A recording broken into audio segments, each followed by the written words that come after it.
Bonjour à tous, c'est Vincent. Bon, aujourd'hui, sur cette vidéo, je vais vous présenter en détail mon serveur NAS, comme je vous en avais parlé la dernière fois.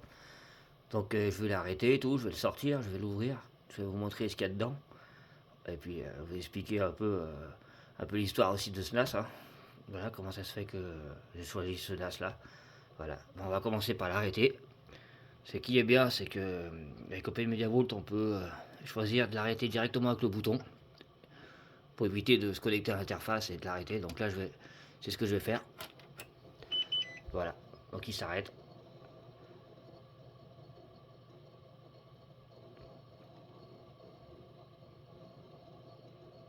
Et après s'arrêter, il met un peu de temps parce que il faut que je remplace le disque dur système par un SSD parce que c'est vrai que ce disque dur est un peu vieux, donc ça met un peu de temps à s'arrêter. Et le seul point noir de ce NAS, c'est ça, en fait, ce serait le disque dur. Voilà, il est éteint. Bah, je le sors et puis je vous reprends après. Donc le voilà sorti, hein, donc voilà quoi, je vous fais un petit tour. Donc là, devant, hein, vous le connaissez. De ce côté, bon, il n'y a rien. Rien de particulier de ce côté. Ce côté non plus, hein, on est sur un boîtier simple. Et puis, voilà, quand c'est un boîtier pour un serveur, donc il n'y a pas de vitre, rien du tout. Puis à l'arrière, la connectique. Vous voyez, donc là, bouton d'alim, cordon d'alim. Connecter la carte mère. Vous voyez, c'est pas du super récent. Hein. Voilà quoi, il n'y a rien de bien extraordinaire. Elle n'a même pas de port HDMI. Pour une carte mère de 2012, c'est même étonnant. Mais elle a le port DVI par contre. Voilà. Maintenant, on va l'ouvrir.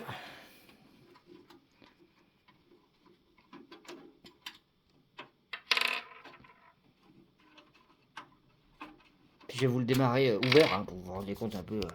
Le bruit, il fait un peu de bruit quand même, je trouve. Mais voilà. Donc voilà ce qu'il y a à l'intérieur. Voilà ce qu'on a à l'intérieur. Donc, comme je vous disais, la lime Antec 80 plus. 80 plus Silver. Bon, c'est pas les meilleurs à lime, mais bon, c'est. Tout ce qu'il y a dans ce serveur, c'est tout du matériel de récup. Hormis la carte mère. La carte mère, j'ai dû la remplacer. Donc là, on a une petite carte pour ajouter des disques durs. Parce que j'ai que 4 ports et ils sont là-bas. Ils sont déjà tous pleins. Voilà. J'ai 2 barrettes de 2 gigas. Qu'il faudrait que je remplace par deux barrettes de 4, mais bon. Voilà. Petit Core i3 3220 de 2012. Et là, le disque dur système. C'est le seul problème de ce serveur, c'est ça, quoi. Le disque dur, il est quand même un peu vieux, et puis ça fait, ouais, il est assez long à booter à cause de ça. Donc ça, de toute façon, il sera remplacé par un SSD hein, pour que ça démarre plus vite, parce que on peut pas laisser, c'est vrai que je vais pas laisser ça non plus pendant trop longtemps. Puis là, on a les disques durs, je vais vous les ouvrir, je vais chercher ce qu'il faut, là, puis je vais ouvrir pour vous montrer les disques durs qu'il y a à l'intérieur. Donc voilà, je vais vous ouvrir une baie, je vais vous en ouvrir qu'une seule, pour vous montrer, voilà, pour vous montrer comme c'est foutu. Donc voilà, là j'ai tourné la baie, on tire dessus, et voilà, et les disques durs ils sortent. Donc voilà le type de disque dur que j'ai à l'intérieur. Voilà.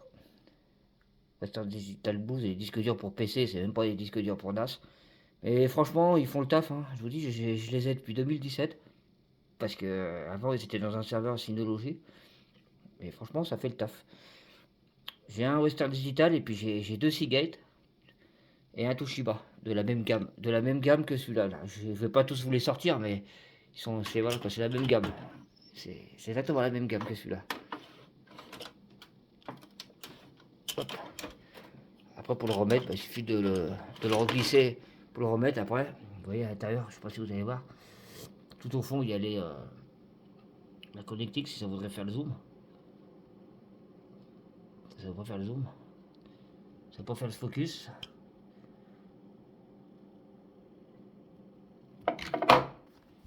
Soyez ok kiff. Excusez-moi. Hein. Ah, donc ça, vous voyez là bon. Vous voyez un peu à l'intérieur, vous voyez, voilà. Donc il y a le connectique SATA pour les données et pour l'alimentation. Donc il suffit donc de le mettre Je vais mettre dans ce sens-là, comme ça. Hop, tout simplement. Et puis après, on referme la baie. Ça pousse le disque dur au fond, ça le met en place. Puis après, pour la tourner, bah, il suffit de la... Pour la fermer, après, il suffit de... Hop, reverrouiller ça. Et voilà. Donc c'est pour ça que j'avais pris ça, justement. C'était pour éviter d'ouvrir le boîtier à chaque fois que je devais intervenir sur les disques durs. Mais bon, logiquement, on n'a pas à intervenir dessus souvent. Et ce que je vais vous montrer, bah, l'ancienne carte mère, parce que je l'ai toujours. Donc voilà ce qu'il y avait comme carte mère dedans avant. Voilà, c'est cette carte mère qu'il y avait à l'intérieur avant. Donc ça, c'est une vieille carte mère, comme je vous ai dit, de 2006-2007, je sais plus vraiment l'année. La marque, elle doit être écrite là. Voilà, là, c'est écrit toute la... Les caractéristiques de la carte mère sont écrites là, comme ça, voilà. Donc c'est une vieille carte mère hein, de... vous voyez, GA 775, donc c'était une vieille carte mère. Donc ça, de nos jours, c'est plus... on peut plus utiliser ça pour des 4 barrettes de là-dessus. Je sais même pas des barrettes de combien c'est, mais il y en avait 4. Oh, ça doit être des 512. Et c'est combien c'était ça?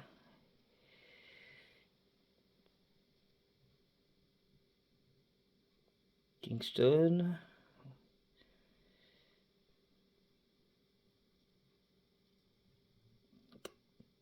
Ouais, j'arrive pas à voir où c'est écrit la mémoire que j'ai écrit, le nombre de mémoire qu'il y avait dessus. 1 giga. Ouais, c'est des barrettes de 1 giga. Ouais, pas 4 gigas là-dessus. Non, ça doit être des 512. Parce qu'il n'y avait pas plus de 2 gigas sur cette carte. Hein. Bon, il n'y avait pas plus de 2 gigas. En plus, elle fonctionne plus cette carte mère. Elle refuse de démarrer. Soit elle fait 3 bips lents, comme si c'était la mémoire qui posait problème, ou si elle démarre, il n'y a pas d'affichage. Donc je sais pas ce qui se passe. Donc j'ai essayé avec un corps de duo et avec un corps de quad, ça fait pareil. Donc voilà, donc c'était ça qu'il y avait dedans. Donc ça a été remplacé, et c'est pour ça que je l'avais remplacé par cette carte mère. Et là, c'est la carte mère, voilà, vous avez aussi le modèle qui est écrit là. C'est aussi une Intel, hein. Ça c'est le hasard qui fait que j'ai trouvé aussi une Intel. Voilà, Intel Desktop Board, voilà. Et ça c'est le socket 1155, donc c'est plus récent. Donc c'est déjà plus récent. Et c'est de la mémoire RAM de la DDR3, hein. Bien sûr, c'est pas... À cette époque-là, c'était DDR3. Donc voilà ce qu'il y avait. Voilà ce qu'il y a à l'intérieur. Donc maintenant, je vais le brancher. Je vais vous le... On va le démarrer. Je vais le booter. Je vais le booter. Hop, on va prendre un câble réseau pour pouvoir le rebrancher au réseau. Parce que c'est quand même bien de le rebrancher au réseau. Hop. On va le rebrancher au réseau.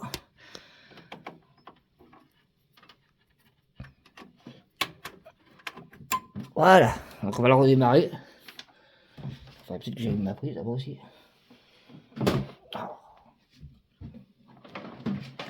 Là, voilà. On va le redémarrer. Vous voyez, ça fait quand même du bruit. Hein. C'est la BIC Box, elle fait un bruit pas possible. C'est pour ça que je vous dis ça, là, ces genres de baie, c'est bien. Mais franchement, celle-là, c'est pas trop quali, quoi. Elle fait... ouais, elle vieillit mal, en fait. Le ventilateur, je pense qu'il est... vous voyez, il y a un petit ventilateur derrière pour refroidir les disques durs. Ça fait un bruit pas possible. Voilà. Sinon, la carte mère en elle-même, elle fait pas de bruit. Hein. Et puis là, à l'arrière, il y a un petit ventilateur qui est commandé par par ça, là, pour augmenter la vitesse. On peut mettre à fond, on peut mettre au milieu, au minimum. Mais un jour, il faudra que je le remplace aussi, parce que cette carte mère, vous voyez, là derrière, là, les ports rouges, là, je sais pas si vous voyez. Vous voyez, les ports rouges, là, c'est pour brancher des ventilateurs. Vous voyez, regardez, front fan, ça c'est pour l'avant. Et ça c'est pour l'arrière, vous voyez. Ventilateur arrière, ventilateur avant, donc voilà. Vous voyez, le disque dur, il gratte, hein. Et puis, ce qui est très important sur une carte mère comme ça, sans écran, c'est qu'elle a un buzzer. D'ailleurs, où il est le buzzer là-dessus? Là-bas, vous voyez? Là derrière, là, à côté du ventirad. Ça là. Là. C'est très important, ça me permet de savoir si la carte mère a un problème, si elle n'arrive pas à booter, et ça, Open Media Vault émet des bips lorsqu'il a booté pour te dire, pour nous informer comme quoi qu'il a bien démarré. Donc là vous allez l'entendre d'ailleurs. Mais il est très loin à démarrer à cause de ce disque dur là. Ce disque dur là, il faut que je le remplace. Hein. Il y en a beaucoup qui vont me le dire, mais je sais, il faut que je change ce disque dur. Parce que je peux pas garder ça, c'est trop vieux quoi, puis c'est trop long à démarrer. Donc je le remplacerai par un SSD, parce que bien sûr il n'y a pas de port M2 là-dessus, c'est trop vieux. Hein. Donc si un jour je rechange de carte mère, je prendrai une carte mère avec port M2 pour installer le système dessus. Mais bon, pour l'instant, cette carte mère me fait très bien l'affaire. Puis vous voyez, il n'y a pas de câble management, hein, vous voyez, il n'y a pas de trou derrière, on peut pas passer les câbles. Donc j'étais obligé de les caser là-haut. Donc on peut pas faire autrement malheureusement sur ce boîtier. Donc voilà. Donc c'est toujours après booter, hein. Ce disque dur il est vraiment lent. Donc voilà, je voulais vous montrer un peu ce serveur DAS en détail. Là c'est chose faite. Donc l'historique de ce NAS, comme je vous disais, avant c'était. Il tournait avec cette carte mère là, la corde duo. Il tournait avec ça en 2017. Et comme je vous dis, à l'époque ça marchait à peu près. Mais bon, niveau consommation, vous voyez, vous avez entendu? Ça veut dire qu'il a démarré. Ça veut dire qu'il a démarré. Voilà, pour ces petits serveurs NAS. Il y a un truc de rigolo qu'on peut faire aussi avec Linux. Je vais peut-être vous le faire, c'est qu'on peut faire de la musique au... Ça c'est vraiment pour s'amuser. Ça sert vraiment à rien sinon pour l'utilisation, mais on peut faire de la musique à la carte mère en fait avec des commandes BIP Linux. Il y a un site, on tape BIP Linux Music et en fait ça envoie une commande à la carte mère, ça fait chanter le petit buzzer là-bas. Donc c'est plutôt rigolo, mais bon, ça sert pas après... ça sert pas à grand chose, mais bon, c'est marrant, ça va. J'avais vu ça sur la chaîne à John, je sais pas si vous connaissez, mais malheureusement, il est plus sur YouTube, il est sur Peertube maintenant. Donc, franchement, je vous conseille d'aller voir ses vidéos sur Peertube, elles sont vraiment bien. Voilà pour ce petit serveur NAS. Ensuite, là, je vais vous montrer un peu l'interface Open Media Vault, comment c'est fait, et puis et vous expliquer aussi pourquoi il faut changer de barrette là, parce qu'il y a des fois, je suis presque au max. Donc voilà. Donc je vais vous montrer ça. Bon, je vais vous montrer vite fait l'interface Open Media Vault de mon serveur NAS. Ce matin, j'ai pas pu vous le faire voir, donc je vais vous le remontrer ce soir. Donc pour s'y connecter, déjà on regarde sur son routeur quelle est l'adresse IP de son NAS, surtout quand on vient de l'installer. Donc pour moi, par exemple, on va s'y connecter en HTTPS, deux petits points, // Le mien c'est 192.168.10.10. Deux petits points 444. Bon, ça recommence les bits,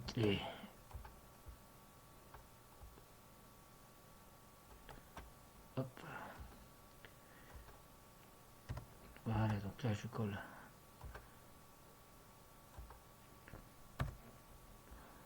Bon, écoutez.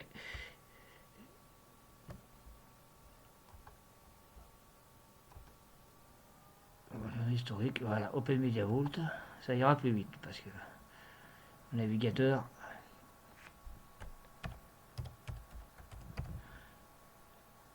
je sais pas pourquoi ce navigateur, des fois quand je lui demande de chercher une adresse IP locale, il se met sur Google directement et c'est pénible. Ensuite, on entre son identifiant, son mot de passe.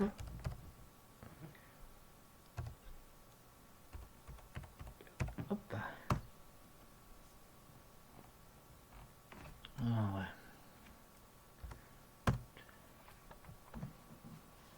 Et voilà l'interface d'Open Media Vault. Alors ici, vous avez l'utilisation. Là déjà, c'est Open Media Vault 6, donc la toute dernière version. Donc là, sur le côté, vous avez tous les sous-menus. tableau de bord, système, réseau, stockage, prestation de service, utilisateur, diagnostic. Et là, vous avez une vue globale sur les services qui tournent et sur l'état du serveur. Donc là, vous avez l'utilisation du CPU par heure. Là, vous avez la charge moyenne. La charge moyenne, il y a 1 minute, il y a 5 minutes, il y a 15 minutes.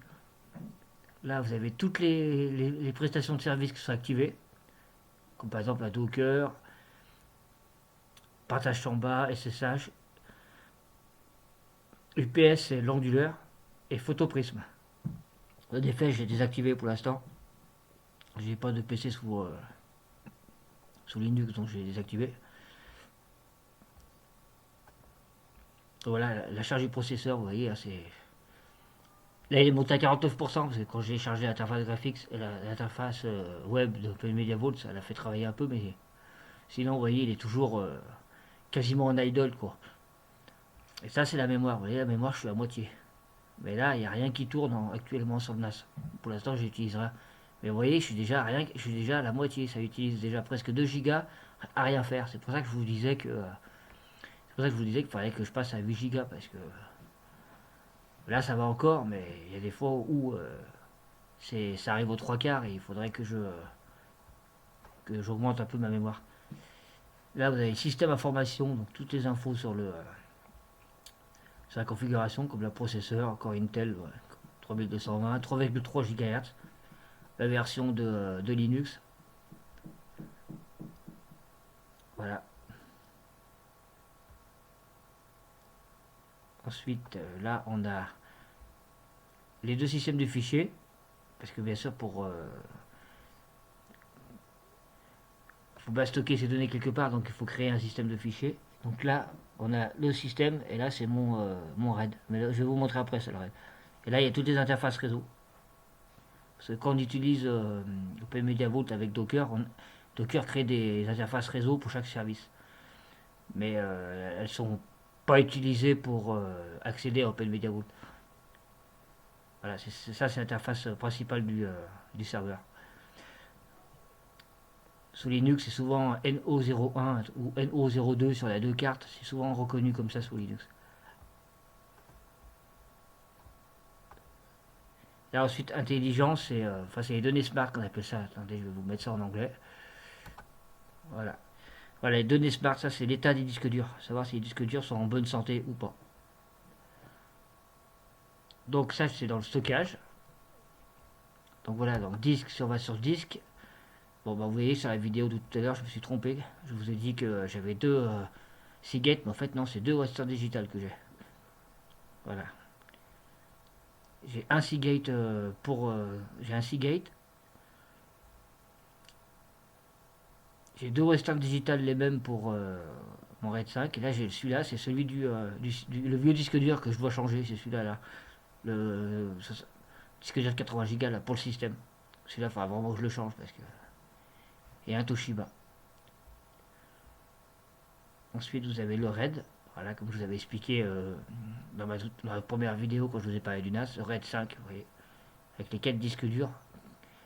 Le RAID 5, vous faites ça copie toutes les données sur le même disque dur, ce qui permet que quand un disque dur qui tombe en panne, le NAS continue de fonctionner. Voilà. C'est ça qui est vraiment génial avec le RAID, c'est que bah, ça s'arrête jamais en fait. Même s'il y a un disque dur qui lâche, on le remplace, on refait la. Quand il y a un disque dur, il y a un disque dur qui tombe en panne et qu'on change, il faut cliquer là pour réparer, voilà, récupérer. Voilà. Et c'est vraiment, le RAID, c'est vraiment génial quoi. Après, du RAID 1, du RAID, comme je vous avais dit, RAID 1, RAID 0, RAID 1, RAID 5 et puis RAID 6, les plus utilisés quoi. Et ensuite Smart, c'est ça. Alors ça, c'est très important aussi. Voilà, donc là vous avez tout l'état du disque dur, leur température et leur état, leur statut. C'est ce que je vous disais en fait, lorsqu'il y a un disque dur qui commence à avoir des secteurs défectueux, et ben là ça va vous le mettre en rouge pour vous dire attention, il y a des secteurs défectueux, donc il faudra remplacer le disque quoi. Donc c'est pour ça, C'est vraiment bien, Open Media Vault, moi j'aime bien ce système. Après la diagnostic, qu'est-ce qu'il y a dedans? Déjà, jour de système, processus, service, statistiques. Voilà, après vous avez toutes les statistiques du processeur, hein. Quand il a été chargé, quand il n'a pas été chargé, vous voyez. C'est vraiment sympa, hein. Vous voyez, donc je l'ai mis en route en juillet ce NAS. Avant j'avais mon Synology.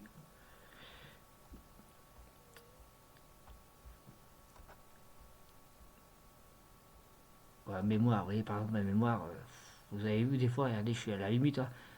Il me reste pas grand chose de libre, hein. C'est pour ça que je vous dis, il faudra que j'en rajoute. Donc là, vous voyez, là, il fait rien, donc ça va. Mais quand il est chargé, vous voyez, le free, toi, de libre, et il me reste pas grand chose, hein. Quand il est chargé, c'est pour ça que je vous dis, il faudrait vraiment que je passe à 8 Go parce que.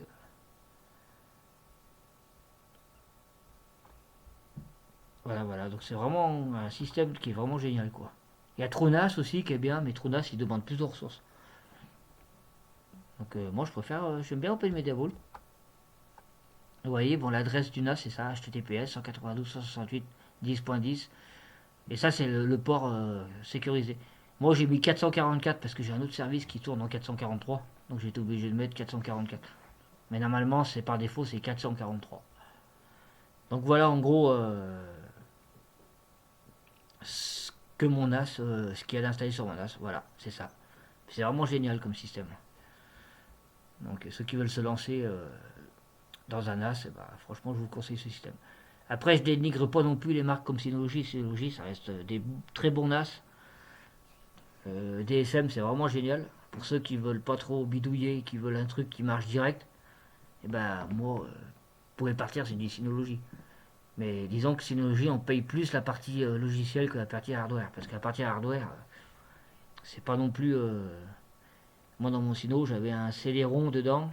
Et je crois qu'il y avait 2 Go de RAM. Donc c'est pas des du gros hardware qu'il y a dedans. Après ou sinon faut y mettre le prix quoi. Sinon ça tape vite dans les 800 euros, 1000 euros, hein, pour vraiment mettre pour avoir l'équivalent de ça quoi on va dire. Donc c'est pour ça.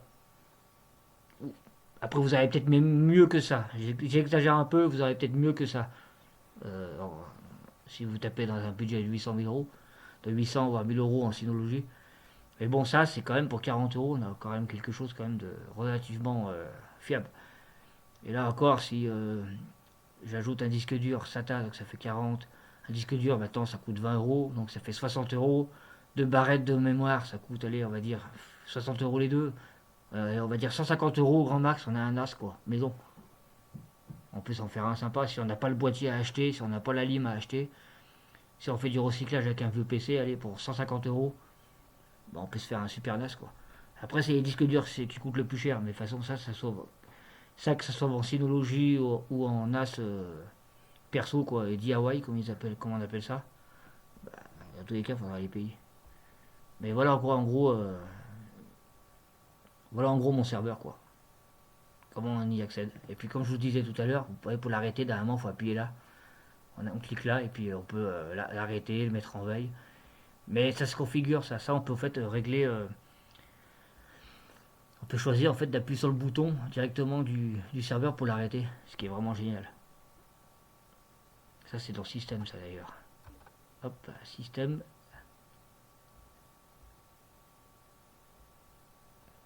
Alimentation, c'est là, paramètres. Vous voyez, bouton d'alimentation éteindre. Voilà. On peut choisir, hein, on peut le mettre en veille, l'éteindre ou ne rien faire. Vous voyez. Moi j'avais mis éteindre. C'est vraiment non, c'est Open Media Vault, c'est vraiment une bonne solution. Bon, voilà ce que je voulais vous présenter aujourd'hui. Après, je ne vais pas rentrer en détail dans les services. J'aurai d'autres occasions de vous présenter les autres services que j'ai. Donc pour l'instant, c'était vraiment vous montrer ce que mon NAS, comment mon NAS tourne quoi. Donc voilà. J'espère que cette vidéo vous aura plu. Et puis moi je vous dis à la prochaine et n'hésitez pas à liker, vous abonner. Et et merci pour les nouveaux abonnés qui arrivent. Donc voilà. Donc n'hésitez pas à liker, à vous abonner. Ciao. Ciao. Bon, bah, du coup, je vous reprends un peu vite fait parce que, en fait, je me suis aperçu sur la vidéo que vous avez fait qu'on entendait, un petit sifflement sur la vidéo de mon capteur de mon PC et puis le ventilateur de mon PC. J'en suis désolé, hein, je n'ai pas de micro pour l'instant, pour pouvoir, faire un son de meilleure qualité, mais ça va venir. Mais ouais, je pensais pas qu'on allait entendre le bruit de mon PC comme ça, en fait. Parce que je l'avais déjà fait dans le passé et ça faisait pas autant de bruit, quoi. Donc, excusez-moi, mais en tout cas, je vais voir pour me trouver un micro pour pouvoir, qu'on entende mieux ma voix, quoi. Voilà. Donc, sinon, comme je vous l'avais déjà dit, hein, n'hésitez pas à liker, à vous abonner et moi je vous dis à la prochaine. Salut!